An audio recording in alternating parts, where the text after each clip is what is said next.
big trees. The Grant Grove in Kings Canyon National Park. This is a special trip. We've got Rick with us this time. When Roxana and I go on trips, Rick stays over and watches our cat and takes care of the apartment. It really helps us out and puts our minds at ease, so every once in a while I try to get him out somewhere. Roxana's home this weekend, but I don't feel too bad about that because she's going to Mexico next week. After watching YouTuber America's Parks video about Kings Canyon, two things occurred to me. Rick had probably never seen the big trees up close and is also a Civil War buff, so I wasn't surprised after I named a few places that he chose Kings Canyon immediately. It is May 18th, and yes, that is snow. Some of these roads require chains. We had to buy chains to make sure his van had chains to come into the park this weekend. The weather should be clear today, but we might get more snow tonight. We'll see. This is a half-mile loop paved trail. There you start to get an idea how big these trees are with Rick walking by. Wow, this is big. Yeah, and like America's Park said, Kings Canyon, while Kings Canyon and Sequoia Parks are together, Kings Canyon is often overlooked. It is one spectacular place. I'll also mention there is a huge amount of the park is only accessible by hiking or backpacking. This old tunnel tree was a home to a number of loggers for some time.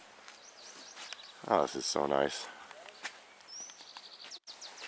I'll tell you, we are hoping it warms up a little though. That's my breath. It's about 35, 40 out here this morning. Hopefully this will melt today. I don't know. I think we're supposed to get more tonight.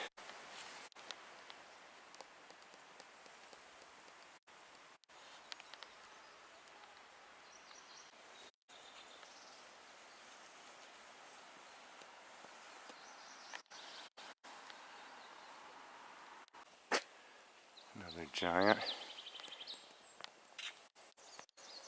We're here so early and it's so cold, there's almost no one in the park or on this trail. And we stay behind the fence to protect the trees. You may want to pause and read this, but in short, when they took a hunk of one of these trees back east in 1876, no one believed it was real.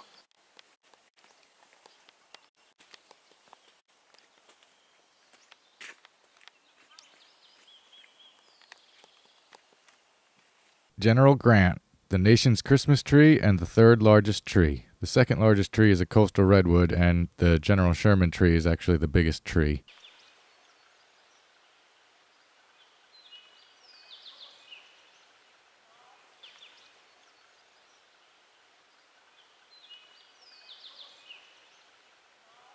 The Sherman is a little bigger.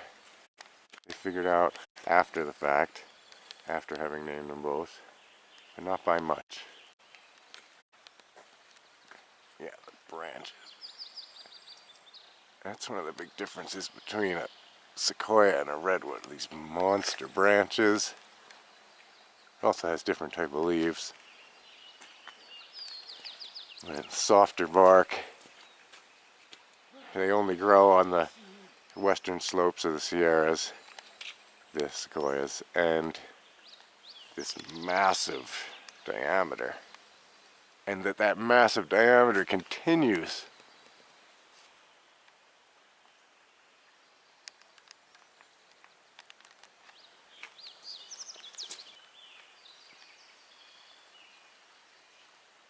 "8 a.m. It's calm down here, but something's making that contrail move fast.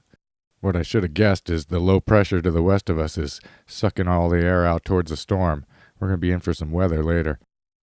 Well, it's warming up a tiny bit, and Rick and I have had the General all to ourselves for quite a while now. This is so nice. Just us and the birds.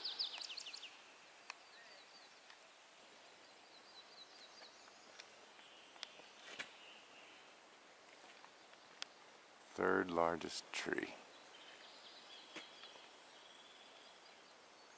General Grant.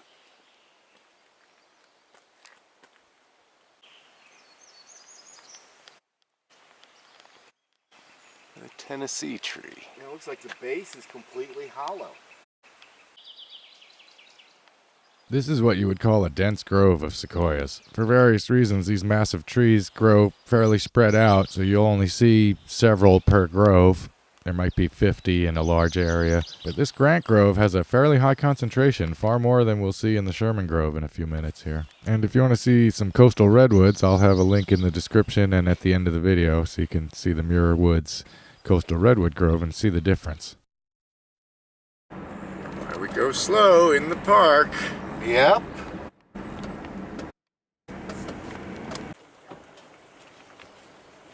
Kings Canyon overlook.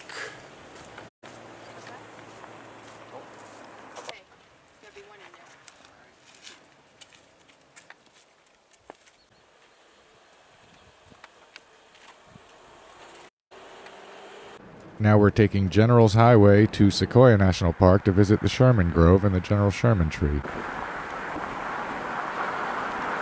But first we'll stop at the Lodgepole picnic area. We're actually inside Sequoia National Park now. We're going to take a rest. We got up at 3 in the morning to get down here so early. This is a great spot to cook a little meal and have a nice rest. Alright, next stop, Sherman Grove.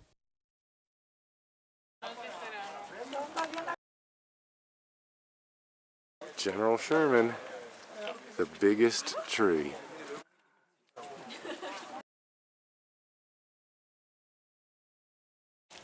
You can see there's a big crowd around Sherman, the biggest tree. To give you a little bit of an idea of just how big the tree is.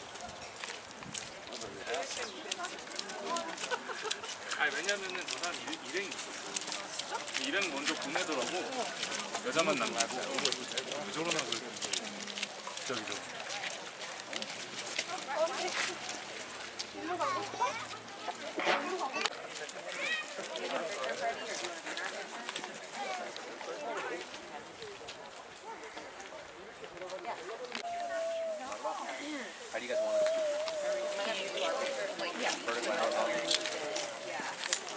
There's basically a selfie line here to stand up over there, so I had Rick stand just off to the side. Pretty amazing. Yep.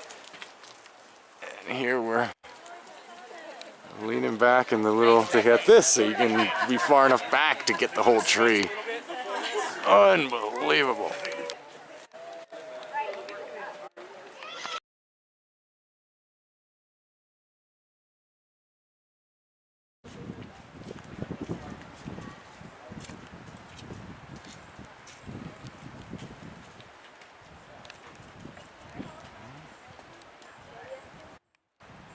It's coming for us. Well, this is a big view. Kings Canyon. That's the middle fork and south fork of the Kings River, which is what is carved this massive canyon.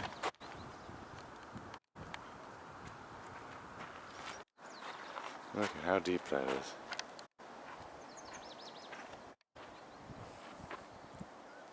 We can hear it from here. The road keeps going all the way down there. It goes like another 15 miles or so to Road's End out there. Road's End is where the backpacking trails into the Sierra begin. There are some really excellent deep canyon views and nice meadows along the way, but we've got a storm coming in, so we need to turn around now. Snow on the mountains and snow coming for us. We got out of there just in time. The General's Highway, where we were looking at the big trees, is closed as of 3 p.m. because of the incoming snow. We got off of that road right about 2:30 p.m. We just saw a notice at the store over at Grant Grove Village. Yeah, I highly recommend Kings Canyon, but do keep in mind winter conditions can exist from September to June even. Hear it flowing.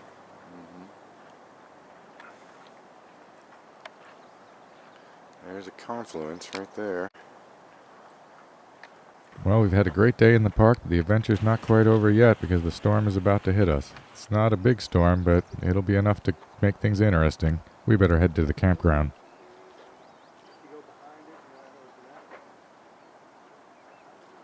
Hume Lake Campground in Sequoia National Forest. I got my tent set up in the light rain just before it got heavier, and Rick's staying in his van, so he's okay.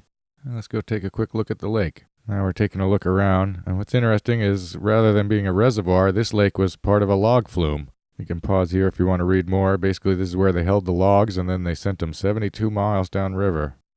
You can see more of the campground in my Hume Lake Campground information video, but even though it's only 6 p.m., we've had a really long day, It's raining, we've eaten dinner, we're going to bed. It was kind of nice staying completely warm and dry in the tent listening to the rain. When the rain turned to snow, it made a pretty incredible sound. It was like sand hitting the tent, but it was 4 in the morning. I didn't grab the camera. Sorry about that. And then we woke up to this, and we've still got another mountain to get over, so there's going to be more snow. Last look at the lake from an overlook, and you can see it's kind of burned out there, but you can also see snow in the higher elevations. There he is. He's the guy that makes all our other trips possible. And even though we have chains, we really don't want to have to use them. It's been a long, cold night. We're ready to get out of here. It was a slow and exciting drive, but we made it, no problem. The plows have already just passed us and went that way. Deeper down here.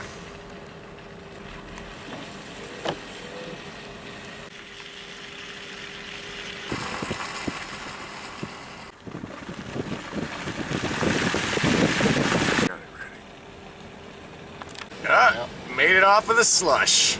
And we're safe.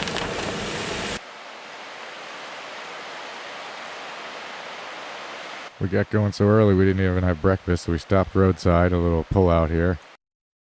And we're homebound. Thanks a lot for coming with us.